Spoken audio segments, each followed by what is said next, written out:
Welcome to the stock market Sutra guys. आज हम यहाँ बात करेंगे पेनी स्टॉक्स की। 2022 में कुछ पेनी स्टॉक्स है जो कि रिटेल इन्वेस्टर्स के फेवरेट हैं। तो आज हम यहाँ देखेंगे कि ये स्टॉक में बने रहना है या इस स्टॉक से एग्जिट कर लेना है। इस लिस्ट में हमारा पहला स्टॉक है IRFC, Indian railway finance corporation limited.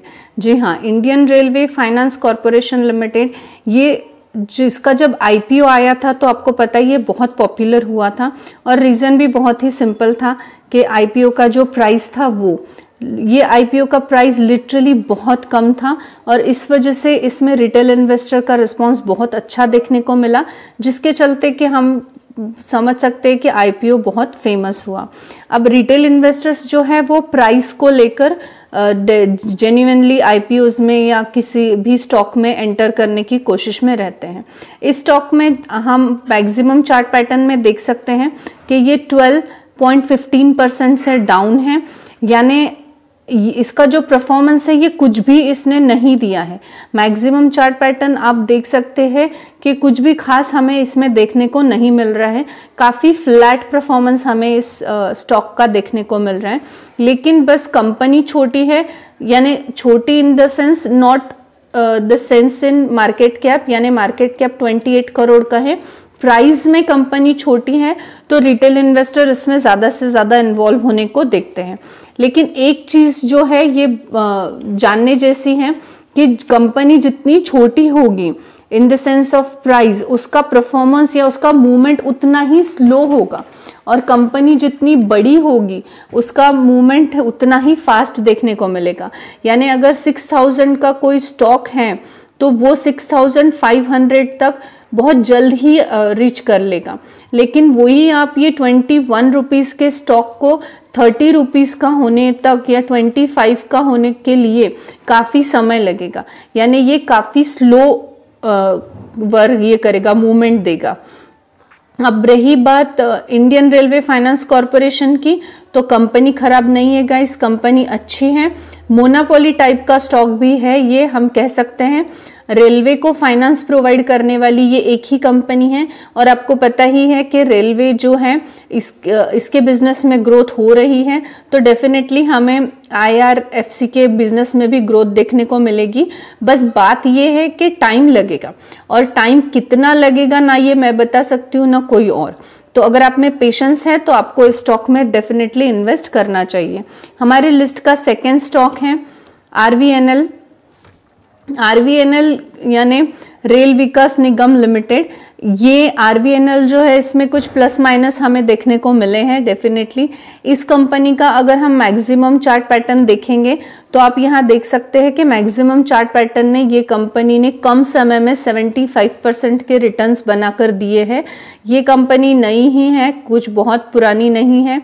इस कंपनी का में हम ये कह सकते हैं कि जो इस कंपनी का बिजनेस है ये अच्छा है, और डेफिनेटली आप अच्छे बिजनेस में अगर पैसा लगाओगे तो उसमें डेफिनेटली रिटर्न्स मिलने के चांसेस है। कंपनी के बिजनेस में स्ट्रेंथ अगर नहीं है तो वो कंपनी आपको सालों तक एक ही जगह पर पड़ी देखने को मिलेगी। जहाँ तक बात RVNL की है तो कंपनी खराब नहीं है, कंपनी डेफिनेटली अच्छी है। आने वाले समय में रेल की ग्रोथ के साथ साथ रेलवे के ग्रोथ के साथ साथ ये कंपनी आपको भी अच्छे प्रोजेक्ट मिलेंगे, और ये कंपनी डेफिनेटली ग्रो करते हुए हमें दिखेगी। इस लिस्ट में जो हमारा थर्ड स्टॉक है वो है ट्राइडेंट।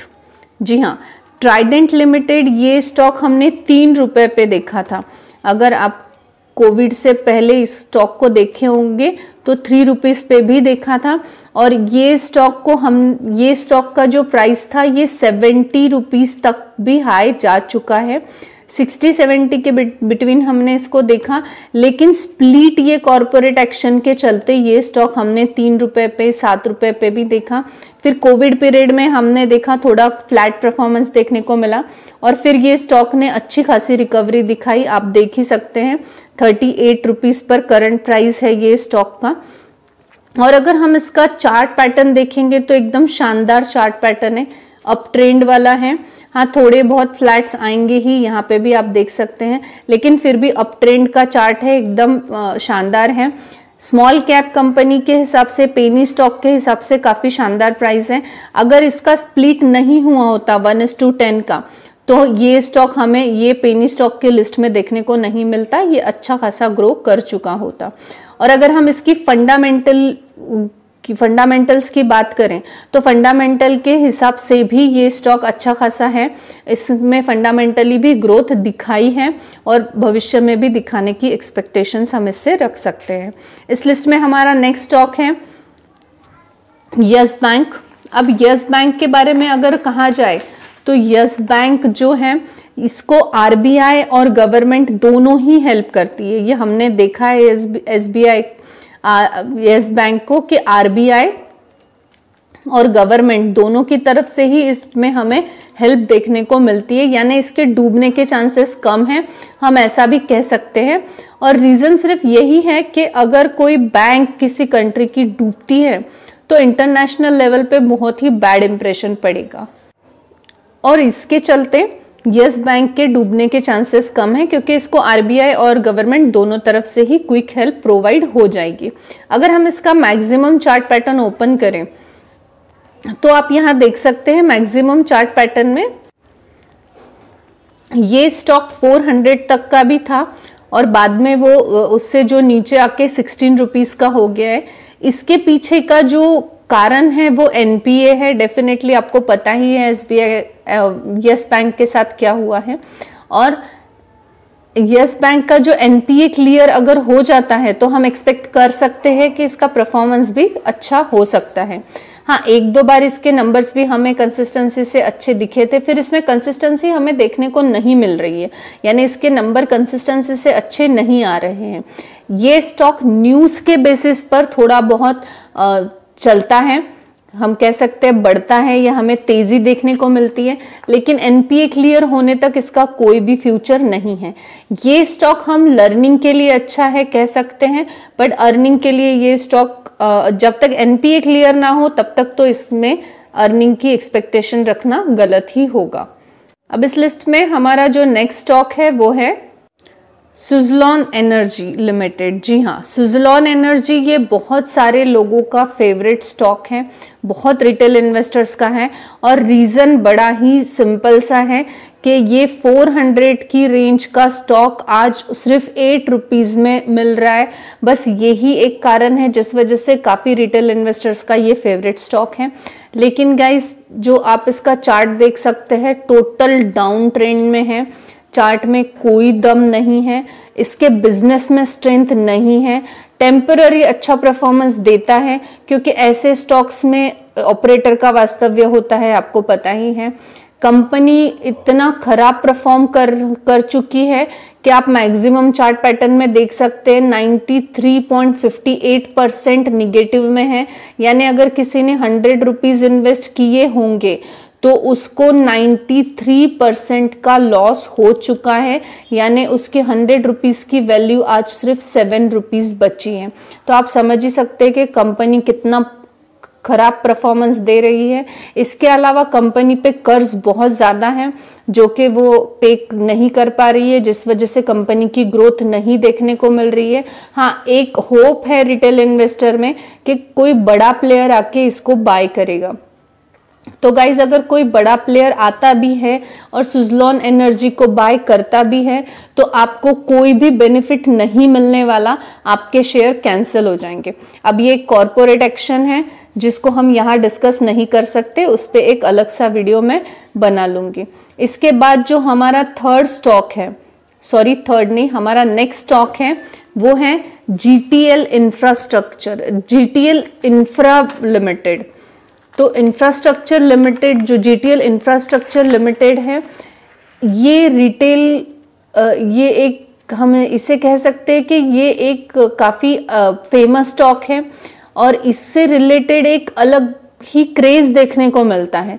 सिर्फ वो क्रेज़ का कारण जो है वो है इसका प्राइस, ये है 1 रुपीज़ का।